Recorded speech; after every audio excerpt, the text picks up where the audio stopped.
Ako po si Redentor Raigo, ang isang mag-iras dito sa kay Eric Encarnacion. Ito po aking minimaintain ng isang irasang matagal ko ng tradisyon. Bata pa ako nag-iiras na ako. 5 taon pa lang ako. Sama na ako ng tatay ko. Doon pa kami nag-iiras. Ang hawak namin noon 184 banig. Ganyan, kudra-kudra ganyan. Tapos ibinenta na may-ari yun. Napalipat ako dito sa kanila. Pero marami rin ng galingan. Huli na to. Mga kakapatid ko, puno sa abroad. Ako lang dito. Dahil ako sa akin, minanang tatay ko yung kanyang pinagsimulan Kaya eto.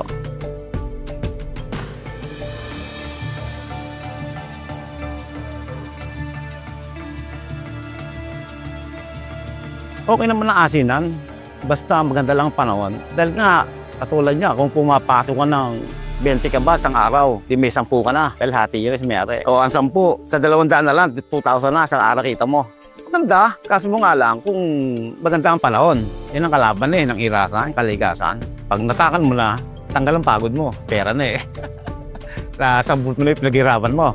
Medyo magaanggang na. Pero pag walang asin, sira na ka po. Ano ba itong kalikasan na to? Sabi mo, umaraw ka naman, ganoon. Hindi ka tulad ng panahon na matatanda ng araw. Talagang napupuno yung bodega, hanggang labas na yan. Hanggang sabihin na matanda, kamiting nga lalim, umulang ka na. Ngayon, huwag ka mo lang uula. Wala pa asin.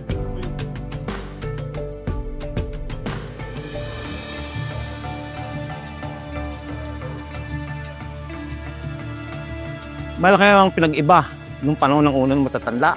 Noon, November pa lang, may asin na. Ngayon, Marso, ilang buwan bago masin. Noon, pag nagamas ka na, naglinis ka tasikan mo lang miski may lupa-lupa, mag-asin Basta maalat na tubig, hindi na init. Nung panahon ng matatanda.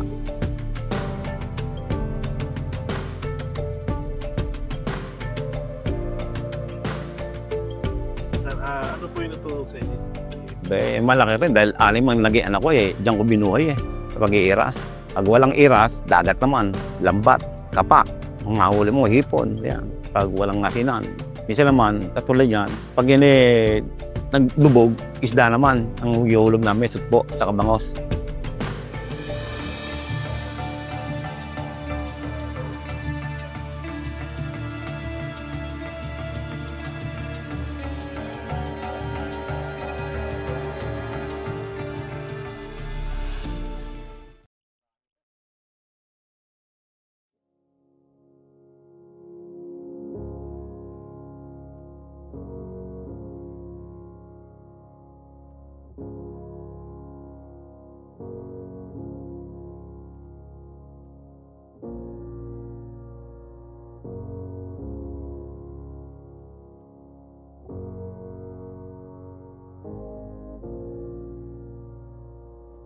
Ang umpisa niyan, siyempre, galing sa lubugan to, galing sa tubig, gagamas muna.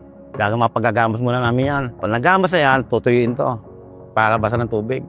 Iigahin yan, tuyo. Yan, mga palaisda na yan. Pag naigay na yan, putik naman. Tatambakan naman, mga pilapil, ayusin mo. Dadampan mo yung putik. Pagkatapos doon, pag inilis ka ng paniga, wabalsin mo na yung mga lupa-lupang ganyan.